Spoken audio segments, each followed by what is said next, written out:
exaltación de Cristo, porque hace 8 días estuvimos estudiando del versículo 9 al versículo 11, donde vimos que Dios le da a Cristo un nombre que tiene 3 cualidades. Número 1, superioridad. Número 2, dominio y autoridad. Y número 3, exclusividad. ¿Cuál es ese nombre, hermanos? Señor. ¿Qué significa eso? Que Cristo es el amo y Señor del universo. No hay alguien que supere su autoridad, su superioridad, su exclusividad en el cielo, en la tierra y debajo de la tierra. Él es el amo y Señor. Él es el que está a cargo de este universo. Eso vimos la semana pasada. ¿Por qué decimos que este título es o este nombre más bien, incluye dominio, autoridad, superioridad? Porque era el nombre que en el Antiguo Testamento, e inclusive en el Nuevo, se le daba a Dios, Adonai. Es más, en el Antiguo Testamento se conoce a Jehová o a Yahweh como el Señor de señores, el Dios de dioses. Por ejemplo, en Deuteronomio capítulo 10, versículo 17, se refiere al Señor, la palabra es Adonai en hebreo, de la siguiente manera: porque el Señor vuestro Dios es Dios de dioses y Señor de señores, Dios grande, poderoso, temible, que no hace acepción de personas ni acepta soborno. ¿A quién se refiere este pasaje? A Dios Padre. Luego, no solo en el Antiguo Testamento, sino también en el Nuevo Testamento, Pablo, refiriéndose a Dios que mostrará la segunda venida de Cristo, dice lo siguiente: la cual a su tiempo mostrará el bienaventurado y solo soberano, Rey de reyes y Señor de señores. Y aquí Pablo se refiere en este contexto a Dios Padre. Entonces, este era el nombre que Dios tenía en el Antiguo y en el Nuevo Testamento. Pero ¿qué es lo que sucede? En Filipenses capítulo 2, Dios le da ese nombre que era exclusivo para Dios Padre, a Dios hombre, a Jesucristo hecho hombre. Él es el Curios del Nuevo Testamento. Él es el Señor de señores ahora, el Rey de reyes. Por eso, en su segunda venida, es el nombre con el que Jesús se identifica. Por ejemplo, si vemos Apocalipsis capítulo 19, vean ustedes cómo Cristo viene y con qué nombre viene en su segunda venida. Versículo 11. Entonces vi el cielo abierto, y he aquí un caballo blanco, y el que lo montaba se llamaba Fiel y Verdadero, y con justicia juzga y pelea. Noten, hermanos, que ya presenta otros nombres de Cristo, pero va a haber un nombre, el que se le dio, que supera estos nombres. Versículo 12. Sus ojos eran como llama de fuego. Sus ojos eran como llama de fuego, y había en su cabeza muchas diademas. Y tenía un nombre escrito que ninguno conocía sino él mismo. Estaba vestido de ropa teñida en sangre, y su nombre es el Verbo de Dios. Y los ejércitos celestiales, vestidos de lino finísimo, blanco y limpio, le seguían en caballos blancos. De su boca sale una espada aguda para herir con ella a las naciones. Y él las regirá con vara de hierro. Y pisa el lagar del vino del furor y de la ira del Dios Todopoderoso. Y en su vestidura y en su muslo tiene escrito este nombre. Leamos juntos: Rey de reyes y Señor de señores. Pero ¿acaso no era el nombre que tenía Dios Padre? Ahora lo tiene Dios Hijo. Dios exalta a Jesús haciéndolo el Rey de reyes, el Señor de señores. Aquí vemos la exaltación total de Cristo. En su divinidad, simplemente, por decirlo de esta manera, aunque no es simplemente, se le devuelve lo que ya tenía en su divinidad, pero en su humanidad, Cristo es exaltado al punto de ser llamado el Rey de reyes y Señor de señores. Ahora, hermanos, en este sermón, en esta mañana, después de hacer este repaso breve de lo que vimos la semana pasada, cómo Cristo es el Señor, quisiera que viéramos 4 cosas que implica para nosotros como iglesia el hecho de que Cristo sea el Señor. 4 aspectos, hermanos, que lo que aprendemos, 4 lecciones, 4 enseñanzas claves de lo que implica para nosotros como iglesia que Cristo sea el Señor. Y número 1 es que debemos predicar a Cristo como Señor. Este es la primera enseñanza, el primer principio que tenemos al ver que Jesús es Señor. Hermanos, nuestro mensaje, debemos predicar a Cristo desde su exaltación y no solamente desde su humillación. Muchas veces nos quedamos en un evangelio incompleto cuando predicamos a Cristo solo desde su humillación, pero la Biblia nos presenta a un Cristo exaltado. De hecho, hay una religión que tiene a Cristo todavía en la cruz, allí en su humillación. Y eso es solo la mitad del camino del evangelio. Cuando nosotros vemos a la iglesia primitiva predicaron a un Cristo exaltado. Lo predicaron como Señor. Y por eso vemos en la Biblia cómo este fue el énfasis de la predicación de la iglesia primitiva. Por ejemplo, en 2 de Corintios, capítulo 4, versículo 5, porque no nos predicamos a nosotros mismos, sino ¿a quién, hermanos? A Jesucristo como Señor y a nosotros como vuestros siervos por amor de Jesús. Romanos, capítulo 14, versículo 9, dice exactamente lo mismo. Porque Cristo para esto murió y resucitó y volvió a vivir para ser Señor, así de los muertos como de los que viven. Hermanos, no hay una equivocación cuando decimos que el mensaje de la iglesia primitiva fue presentar a Cristo como Señor. De hecho, el credo más antiguo en la iglesia, se recuerdan que en historia de la iglesia hemos visto el credo niceno, el credo de Calcedonia, el credo de los apóstoles, pero fíjense que el credo más antiguo y más corto, 3 palabras que encierran toda la doctrina de la iglesia. Jesús es Señor. Jesús es Kyrios. Ese es el credo más antiguo. Y es, hermanos, el credo que metió en problemas a la iglesia con Roma, porque Roma decía Kaiser o Kaiser es Kyrios o ho Kyrios. Y los cristianos decían, no, Jesús es Kyrios. El César es Señor, decían los romanos. Pero este era el credo por el cual dieron su vida los cristianos, el credo más antiguo. ¿Cómo hacía para evangelizar la iglesia primitiva? De la misma manera, presentaban a un Cristo exaltado. En el pasaje de Romanos, capítulo 10, verso 9, ahora dice que si confesares con tu boca que Jesús es ¿qué? ¿Salvador? ¿Que Jesús es sanador? No, que Jesús es Señor y creyeres en tu corazón que Dios le levantó de los muertos, serás salvo. Hermanos, si hay un mensaje en el que podemos resumir el mensaje del evangelio es Jesús es Señor. Este hombre era el carcelero de Filipo. De hecho, es como se formó la iglesia en Filipenses.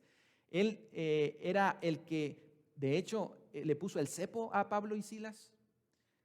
Los azotaron mucho. Los metieron en el calabozo. Y a medianoche, Pablo y Silas cantaban himnos. A medianoche, y los presos oían. Y hubo un gran terremoto.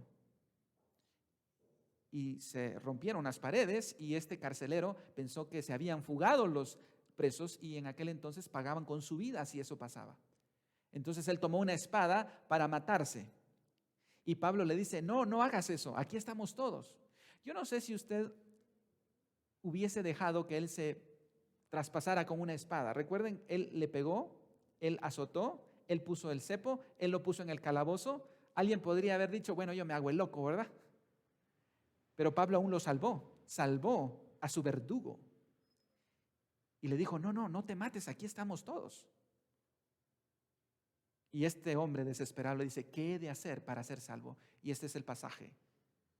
Si confesares con tu boca que Jesús es el Señor y creyeres en tu corazón que Dios le levantó de los muertos. Hermanos, este debe ser el mensaje. ¿Por qué entonces enfatizamos esto? Porque ¿cuál es el mensaje de la iglesia hoy? ¿Cómo presentamos nosotros a Cristo? Jesús es Salvador. Y el énfasis de la iglesia moderna es Jesús es Salvador y Jesús no es Señor. Y alguien podría decir, bueno, pero ¿cuál es el problema?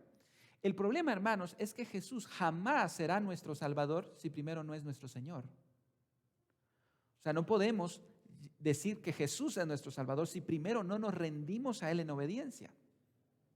Algunas personas incluso han pensado que primero reconocemos a Jesús como Salvador y años después lo empezamos a reconocer como Señor. Esto es un evangelio al revés. Primero lo reconocemos como Señor. Es el mensaje que encontramos en toda la Biblia. Por el otro lado, otros han mencionado, por ejemplo, a Jesús como sanador. Y otra vez, hermanos, Jesús es sanador, por supuesto que sí, pero no es el mensaje primario. El mensaje primario es Jesús es Señor. Y ese es el mensaje que encontramos aquí. Y debemos preguntarnos, ¿cómo estamos presentando a Cristo? Por el otro lado, a veces lo presentamos solo desde su humillación. Y decimos, mira a Cristo sufrir. Yo no sé si ustedes han visto en la carretera, me ha llamado mucho la atención, aparece Cristo crucificado, todo sangrado, hay una corona de espinas, y arriba hay una leyenda que dice, no se te olvide que esto fue por ti. Y suena interesante, pero hermanos, no debemos presentar a Cristo desde su humillación. Esa es la primera parte. Debemos presentar el evangelio de manera completa, tanto en su humillación, pero también en su exaltación. Porque entonces el evangelio no es una invitación, es un mandato. Cuando presentamos a Cristo desde su exaltación, en que Él es Señor, entonces el evangelio deja de ser una simple invitación y empieza a ser un mandato de rendición a las personas que se han rebelado hacia esa autoridad. Por el otro lado, hermanos, esto nos enseña que no importa, hermanos, quién está sentado en la Casa Blanca, no importa qué agenda globalista quiera imponerse, Jesús es Señor, hermanos. Él es el soberano, Él es el que está dirigiendo este universo. Hoy se habla mucho de qué va a pasar, ¿verdad? Con los cristianos se acerca una persecución. Y ustedes han escuchado acerca de este movimiento titulado, o que se le conoce como una agenda globalista, anticristiana, antidios, antifamilia, que se quiere imponer. Y muchos cristianos están preocupados, y creo que es legítimo estar preocupado, pero no debemos olvidar que no son ellos. Hay una agenda divina por encima de cualquier agenda globalista, y esa es la de nuestro Señor. Y Jesucristo está allí dirigiendo esa agenda. Así es que por más difícil que veamos las cosas, por más complicadas, recordemos que Cristo es el Señor. Si usted va de repente a final de mes y no tiene ya para terminar el mes, recuerde eso, Jesús es Señor. Él es el soberano, Él domina y Él nos va a ayudar a salir adelante. Cuando vemos circunstancias tan difíciles o vemos en las noticias, parece que el mal va ganando ventaja. Hermanos, no perdamos la paz porque Jesús es el Señor. ¿Recuerda usted cuando estaba el Padre sentado en su trono en Apocalipsis 5 y tiene un documento, un rollo sellado con 7 sellos y no había nadie quien lo abriera? Jesús va y toma ese rollo, y algunos comentaristas dicen que en ese momento Jesús estaba tomando el título de propiedad del universo para romper esos 7 sellos y hacer según su soberana voluntad. Entonces, número 1, hermanos, necesitamos recordar que nuestro mensaje es Jesús es el Señor. Pero ¿cuál es la segunda implicación o la segunda enseñanza que encontramos en Filipenses 2, 9 al 11? Y la segunda implicación es que debemos hacer misiones. ¿Por qué razón, hermanos? Porque Jesús es el Señor.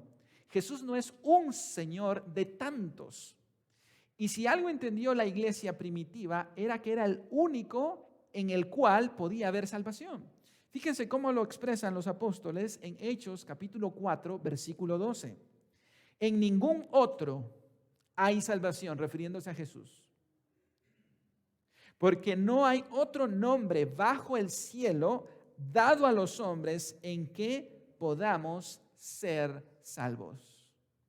Hermanos, no hay otro nombre, porque el único Señor, el único Rey de Reyes es Jesús. Y nosotros hemos escuchado, por ejemplo, a pastores en entrevistas en cadenas internacionales como CNN diciendo que hay salvación fuera de Jesús. Un pastor cristiano diciendo que hay salvación fuera de Jesús. Y hermanos, por eso decimos que el nombre Señor es exclusivo, porque la Biblia enseña que no hay otro nombre, no hay otro Señor. Por eso necesitamos hacer misiones. Por eso necesitamos compartir el Evangelio.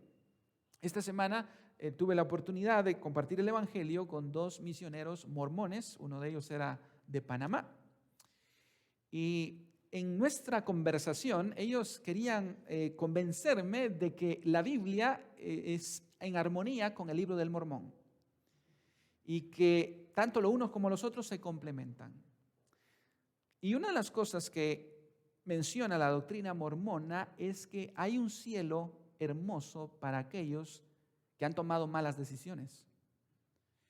Y una de esas malas decisiones es rechazar a Cristo como el Señor y Salvador. Ellos tienen 3 grados de cielo: el celestial, el terrenal y el telestial. Y el telestial es el grado más inferior, por así decirlo, pero José Smith dijo que era tan hermoso que si alguien lo viera, estaría tentado a suicidarse para entrar en él. O sea, la doctrina mormona enseña que hay un lugar maravilloso para aquellos que han rechazado a Cristo. Pero la Biblia no ofrece ningún lugar maravilloso para aquellos que han rechazado a Cristo. Es todo lo contrario. Hermanos, cuando entendemos el señorío de Cristo, no podemos quedarnos callados.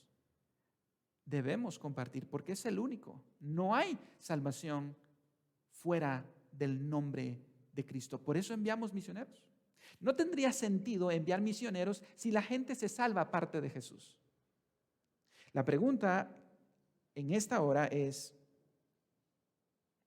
¿a quién le compartió usted esta semana el Evangelio? Porque Jesús es Señor y eso implica, hermanos, que debemos hacerlo.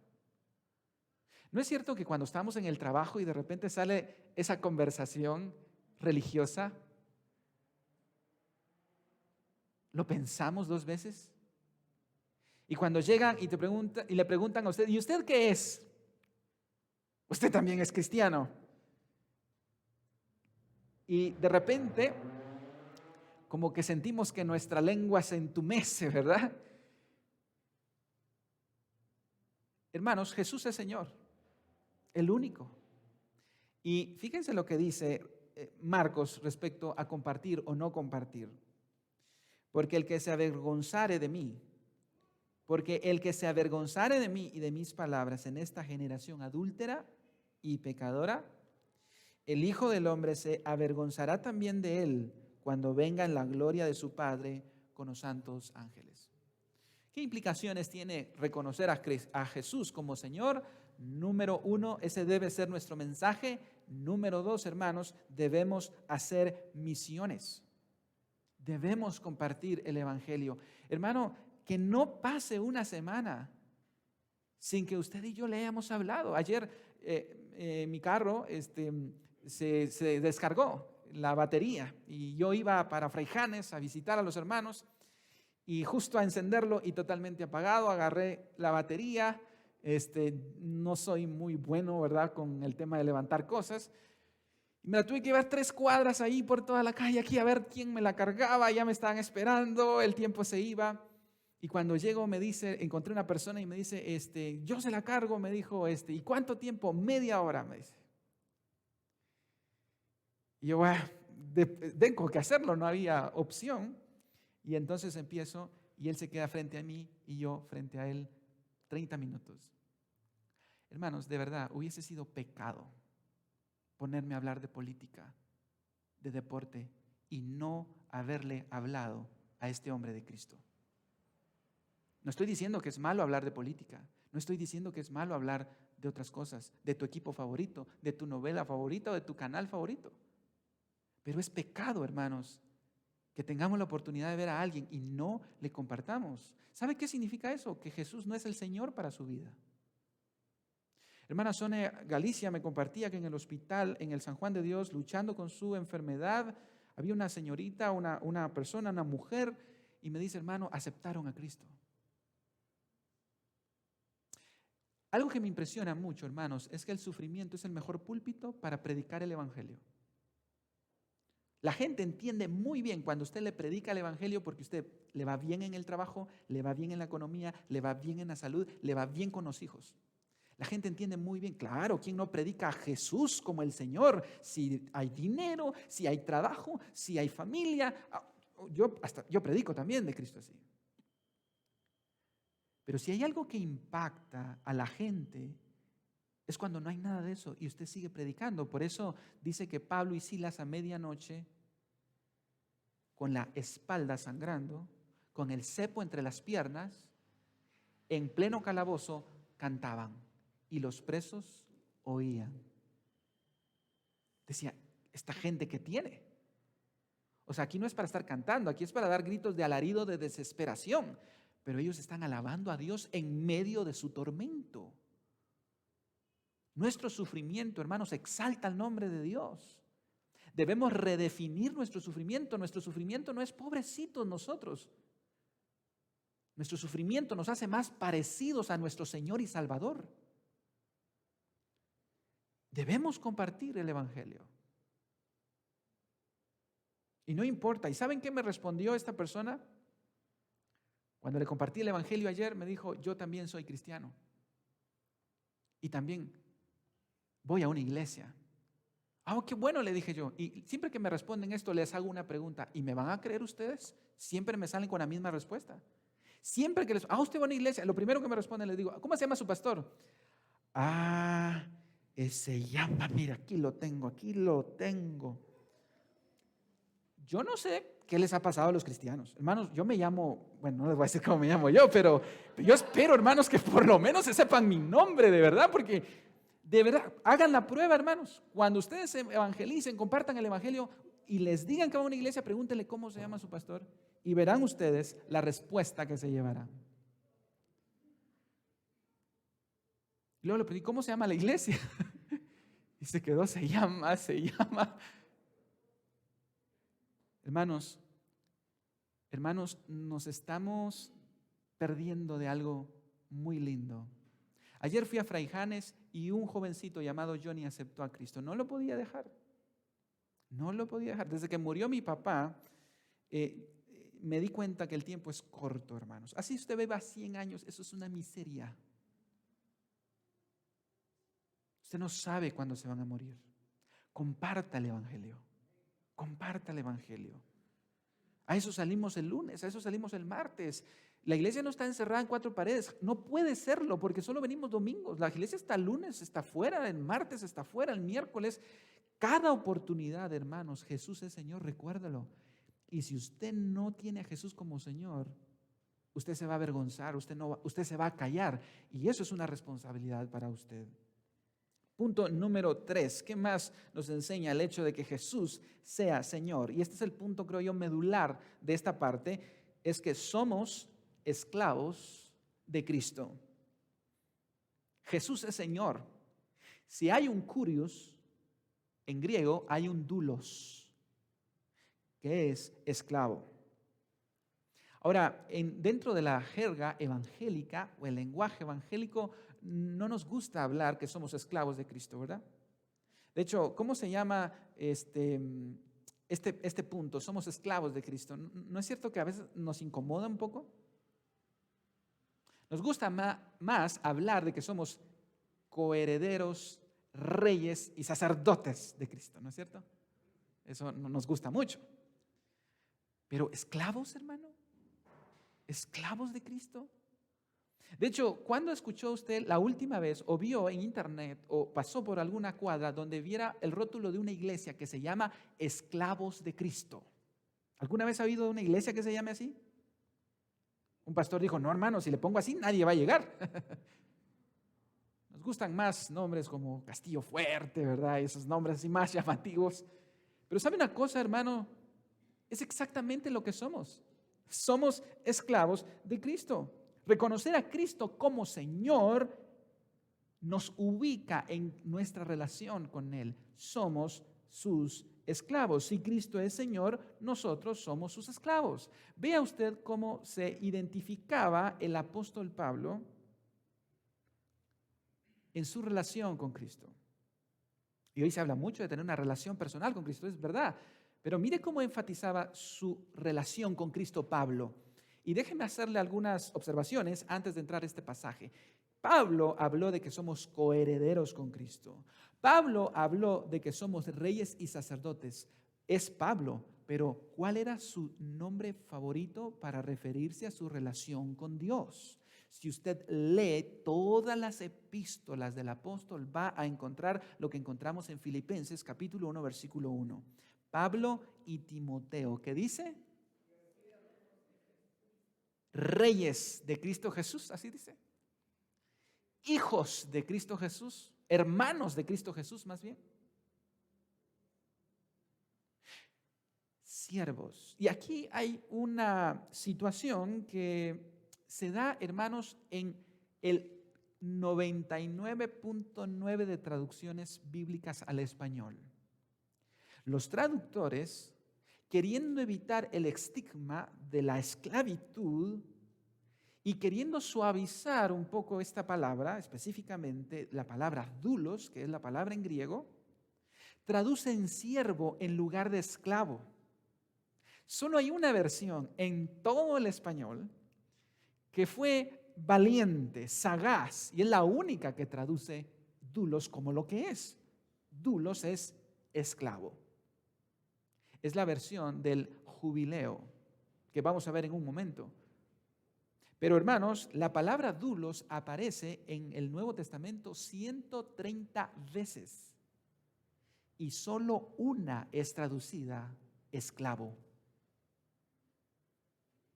Y cuando la traducimos siervo, se pierde, hermano, un poco bastante, mejor dicho, el significado. Porque no es lo mismo un siervo a un esclavo. ¿Cuáles son esas diferencias? Bueno, en Mateo 20 encontramos la parábola de los obreros en la viña, que nos menciona bastante claro, o nos da bastante claro cuál es la diferencia entre un esclavo y un siervo. El siervo, en la parábola de los obreros de la viña, en Mateo 20, dice que unos entraron a la hora sexta, otros a la hora novena y otros hasta la hora 11. El siervo tenía un horario específico para trabajar, el esclavo no. El esclavo tenía 24 horas al día, 7 días a la semana. Cuando terminaban de trabajar los obreros o los siervos, en Mateo 20, se les pagaba un salario, un denario al día. El esclavo no tiene salario. El siervo podía elegir si tomar o no tomar el trabajo. El esclavo no tenía opción. En resumidas cuentas, el esclavo perdía sus derechos, sus privilegios, su voluntad y vivía únicamente para su amo y señor. El siervo no. El siervo se comprometía, un horario, ponía su salario, terminaba y decía, bueno, nos vemos. Y quizás por eso, hermanos, nos gusta más llamarnos siervos que esclavos. Y muchas veces actuamos como siervos, no como esclavos. Tenemos un horario nada más para servirle a Dios. Y si nos pasamos de ese horario, pues decimos, bueno, ya se hizo tarde. Pero ¿qué es lo que somos realmente? Hermanos, esclavo de Cristo es la mejor manera de definir lo que es un cristiano. Repito, esclavo de Cristo es la mejor manera de definir lo que es un cristiano. Habían dos tipos de esclavos en la antigüedad, en el siglo I. Estaban aquellos que por cuestiones económicas y de deudas no podían pagar sus deudas, valga la redundancia, y entonces se hacían esclavos. Pero había otro tipo de esclavos en el Nuevo Testamento, y el que era hijo de esclavo, nieto de esclavo, que su abuelo había sido esclavo, su papá había sido esclavo y ellos nacieron y eran esclavos. Esa es la figura que usa el Nuevo Testamento de nosotros. Antes de Cristo, usted y yo estábamos en el mercado de esclavos del pecado, muertos sin esperanza. Allí en el mercado de esclavos, como están todos aquellos fuera de Cristo. Y ahí llega Cristo y nos compra a precio de sangre. Por eso, hermanos, 1 Corintios capítulo 6, verso 20 dice, porque habéis sido comprados por precio, glorificad pues a Dios en vuestro cuerpo y en vuestro espíritu. El creyente no puede decir, es que no tenemos comprada la vida. El creyente tiene comprada la vida. Nosotros hemos sido comprados por precio y somos esclavos de Cristo. Eso significa, hermanos, que somos posesión absoluta de nuestro Señor.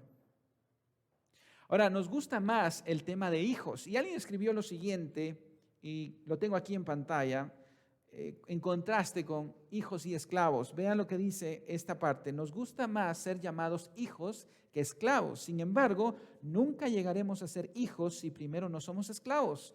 Dios no será nuestro Padre si primero no es nuestro Señor.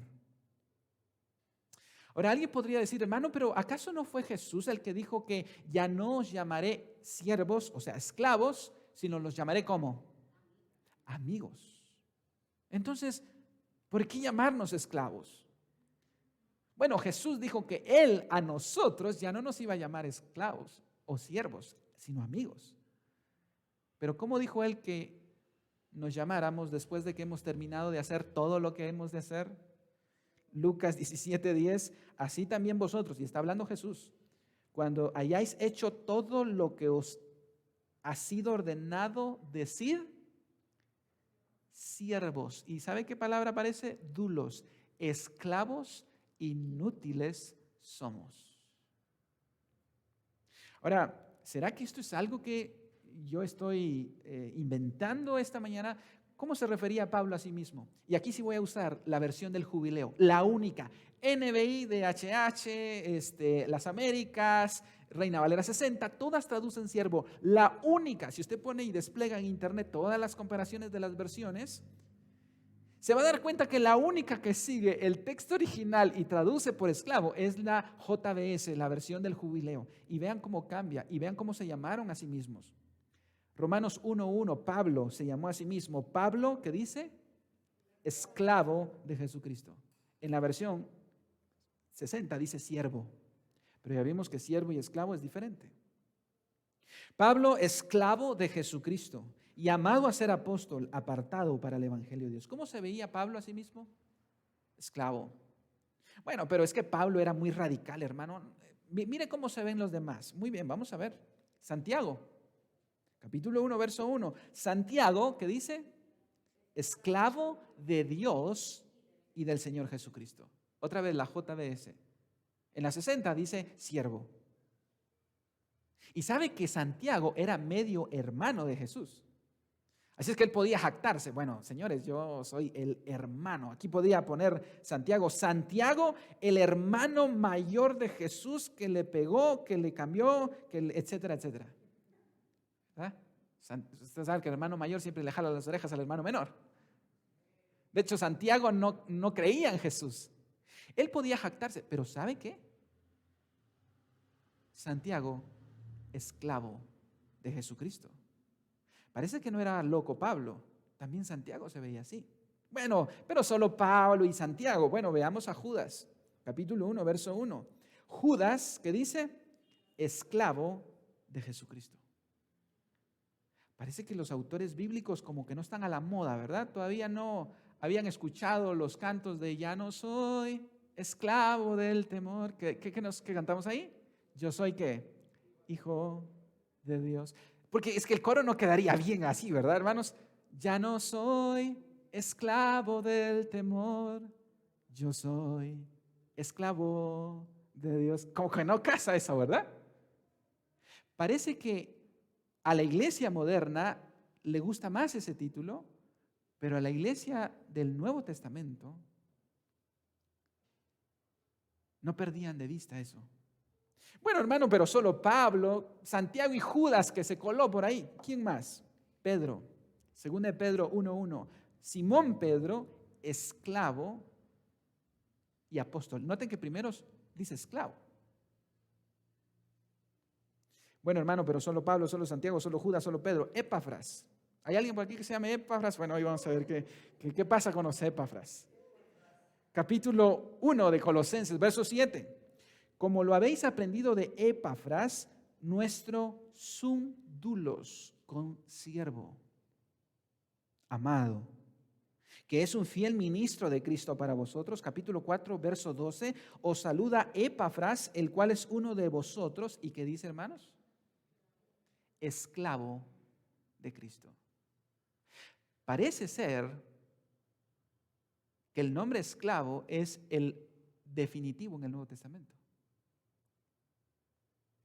Pablo se identificó como esclavo, Santiago se identificó como esclavo, Judas se identificó como esclavo, Pedro se identificó como esclavo, Epafras se identificó como esclavo, y en Apocalipsis, capítulo 1, verso 1, la revelación de Jesucristo que Dios le dio para manifestar ¿a quiénes? A sus esclavos. Estoy leyendo JBS, las cosas que deben de suceder pronto. Hermanos amados, el énfasis en la Biblia cuando declaramos que Jesús es el Señor es que somos sus esclavos. Por eso Jesús dijo, ¿por qué me llaman Señor, Señor? Y actúan como que ustedes fueran los señores. Hermanos, no solo la iglesia ya no se llama a sí misma, no solo los creyentes ya no se llaman a sí mismos esclavos, sino que hemos invertido, ahora Dios es el siervo y nosotros los señores. Ahora somos nosotros los que le indicamos a Cristo, a Dios, qué es lo que tiene que hacer y lo que no tiene que hacer. Declaramos, reclamamos, pisoteamos, decretamos. ¿Sabe? ¿Usted cree que un esclavo le va a ir a decretar a su amo? ¿Usted cree que un esclavo del Nuevo Testamento va a ir a reclamarle a su amo? Parece que hemos invertido los papeles. Ahora, hermano, o sea que alguien podría estarse preguntando, o sea que ser cristiano es ser esclavo. Hermano, acaba de entender el Evangelio. Pero ¿y no a libertad nos ha llamado el Señor? Aquí está otra hermosa paradoja del Evangelio. El Evangelio está lleno de paradojas. ¿Qué es una paradoja? Una aparente contradicción que expresa una verdad muy importante. Por ejemplo, una de las paradojas más conocidas, humillarse es exaltarse. Y uno dice, ¿cómo así? O sea, si me humillo, sí, humillarse es exaltarse. Dar es recibir. Y uno se queda pensando, ¿cómo así? Dar es recibir, y los que hemos vivido el Evangelio sabemos lo que eso significa. Es cierto. Para ganar hay que perder. Para vivir, para ser libre, hay que ser esclavo. Esa es otra paradoja del Evangelio. La verdadera libertad está en la esclavitud a Cristo Jesús, nuestro Señor. Que no le quede la más mínima duda. Ahora, ¿esto no lo encontramos fuera de Cristo? ¿Sabe quién fue el primero que no fue Pedro? El primero que dio el ejemplo, ¿no fue Pablo? No fue Juan. Filipenses 2:6, el cual, siendo en forma de Dios, no estimó el ser igual a Dios como cosa a que aferrarse, sino que se despojó a sí mismo tomando forma de, ¿y qué palabra en griego será? Doulos, esclavo.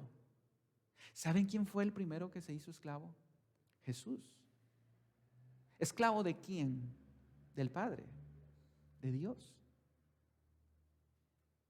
Ahora, hermanos, somos esclavos. Terminar aquí este punto sería dejar incompleto. Somos esclavos nosotros, sí, 100%. Pero somos esclavos de un amo y Señor singular. Ninguno en el primer siglo haría lo que este amo a quien servimos, quien es nuestro Señor, haría. ¿Sabe qué hizo Dios? Romanos 8:15, pues no habéis recibido el espíritu de esclavitud para estar otra vez en temor, sino que habéis recibido el espíritu de adopción, por el cual clamamos, Abba Padre. Este Señor, siendo sus esclavos, no nos deja ahí, nos adopta como sus hijos. Pero no se queda allí. Romanos 8:16 hace algo más. Y el Espíritu mismo da testimonio a nuestro espíritu de que somos hijos de Dios, y si hijos, también herederos. herederos de Dios y coherederos con Cristo, si es que padecemos juntamente con Él, para que juntamente con Él seamos glorificados. No solo nos adoptó, sino también nos da herencia. Y no solo nos da herencia, sino nos da la herencia con Cristo Jesús. Hermanos, esto no lo hizo ningún amo del primer siglo, ningún señor del primer siglo. Pero la cosa no se queda solo allí. En Mateo 19:28 Jesús le dijo: de cierto os digo que en la regeneración, cuando el Hijo del Hombre se siente en el trono de su gloria, vosotros que me habéis seguido, también os sentaréis sobre 12 tronos para juzgar a las 12 tribus. No solo somos adoptados, somos hijos, coherederos, sino también vamos a reinar con Él. ¿Somos hijos? Sí, somos hijos, somos coherederos. Pero que nunca se nos olvide que debemos lealtad absoluta a nuestro Señor. Y hermanos, quiero terminar con el cuarto punto. Y con este vamos a terminar. ¿Qué nos enseña la humillación y la exaltación de Cristo? Volviendo al contexto, debemos ser humildes. Número 1, nos enseña que debemos predicar a Cristo como Señor. Número 2, nos enseña que debemos hacer misiones. Número 3, que somos esclavos de nuestro Señor. Y número 4, debemos ser humildes. ¿Sabe por qué? Versículo 11. Y toda lengua confiese que Jesucristo es el Señor. ¿Y qué dice, hermanos, esa frasecita? Para gloria de Dios Padre. Aquí hay una riqueza de humildad, porque recuerdan que de eso venimos hablando. Venimos hablando de unidad, venimos hablando de humildad, y con esto vamos a ir terminando, hermanos. Préstenme un momento más sus oídos, préstenme un momento más su atención. Vean, hermanos, lo maravilloso que es esto. El texto viene diciéndonos que Jesús tiene un nombre que es sobre todo nombre, el nombre que se le daba a Dios en el Antiguo Testamento, Adonai. Ahora ese Adonai es Curios, es Jesús, para que en el nombre de Jesús se doble toda rodilla, lo que había dicho Isaías 45, que era para Jehová, para Dios Padre, para que en el nombre de Jesús se doble toda rodilla y toda lengua confiese que Jesús es el Señor. ¿No le parece a usted que el Padre a este punto ya se está sintiendo un poco celoso?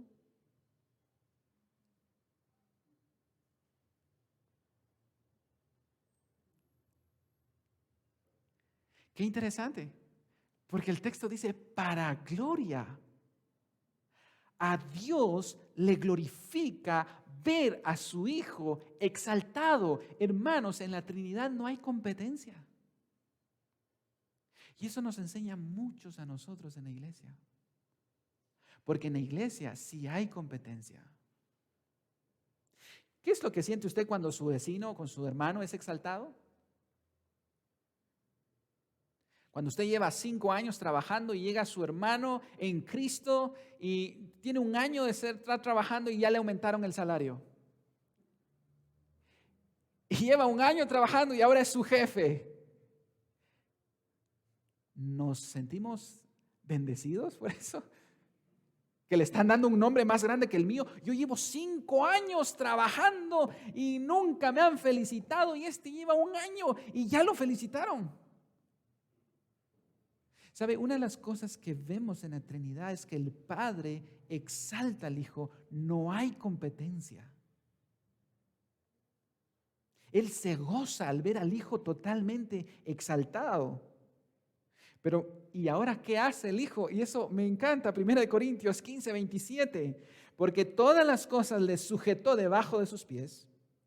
Ahora, noten que a Cristo no se le sube el ego. Me encanta esa interacción entre la Trinidad. Y cuando dice que todas las cosas han sido sujetadas a Él, claramente se exceptúa aquel que le sujetó a Él todas las cosas. Pero luego que todas las cosas le estén sujetas, entonces también el Hijo mismo se sujetará al que le sujetó a Él todas las cosas, para que Dios sea todo en todos. ¡Wow! ¿Qué hace el Hijo? Exalta al Padre. ¿Qué hace el Padre? Exalta al Hijo. Hermanos, una grandísima lección de humildad para todos nosotros. Y es el cuarto punto. Hermanos, exaltemos a nuestro hermano. ¿A qué me refiero con eso? Antes de que se escuche que es una herejía. Bendigamos a nuestro hermano, honremos a nuestro hermano. ¿No es cierto, hermanos, que nos gusta humillar a nuestro hermano? En lugar de bendecirlo, hablar bien de él.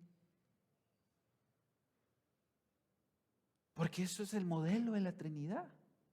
Somos uno. Hermano, cuando uno habla mal de cierto hermano, está hablando mal de uno mismo. Está hablando mal del cuerpo de Cristo. Nadie sale ganando. Yo debo bendecir a mi hermano y debo gozarme cuando a mi hermano le va mejor que a mí. Y cuando Dios está exaltando a mi hermano más que a mí. Cuando Dios está dándole bendiciones. Porque es el modelo que tenemos en la Trinidad. No hay competencia, al contrario hay gozo. ¡Wow! ¡Qué gran lección! Agradarnos del bien ajeno, agradarnos cuando al hermano le va mejor y no denigrar, no criticar con un espíritu fariseísta que destruye simplemente. Hermanos, yo estoy impresionado de ver la exaltación y la humillación, la actitud de la Trinidad. El Padre exalta lo sumo y no se pone celoso. Al contrario, se goza. Y el Hijo, entre más es glorificado, más exalta al Padre. Y el Espíritu Santo de la misma manera. Honremos a nuestro hermano. Cuidemos el testimonio de nuestro hermano. No nos prestemos para denigrar a los demás. Pongámonos de pie, amados hermanos. 4 grandes lecciones del señorío de Cristo. Nuestro mensaje debe ser: Jesús es el Señor.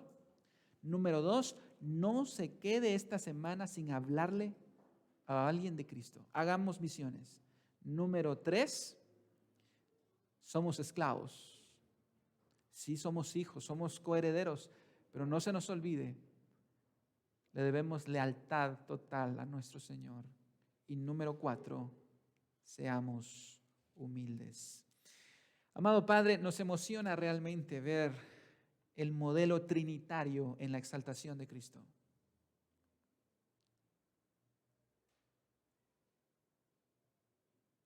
Qué lejos estamos como iglesia.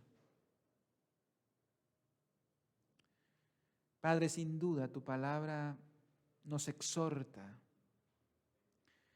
y nos humilla, Señor.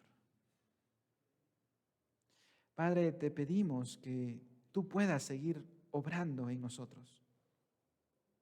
Padre, anhelamos humillarnos como Cristo se humilló. Y sé, Padre, que estas palabras no nacen de nuestra naturaleza caída, que se rehúsa, se revela a ser humillado. Nace de nuestra nueva naturaleza. Esto no es algo natural, no fluye naturalmente. Es algo que tu Espíritu Santo obra en tus hijos. Y yo oro para que de esa manera actúe tu poder en nosotros, en nuestra vida, en nuestras mentes y en nuestros corazones.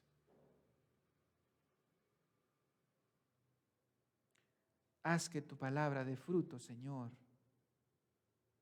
en nuestra vida.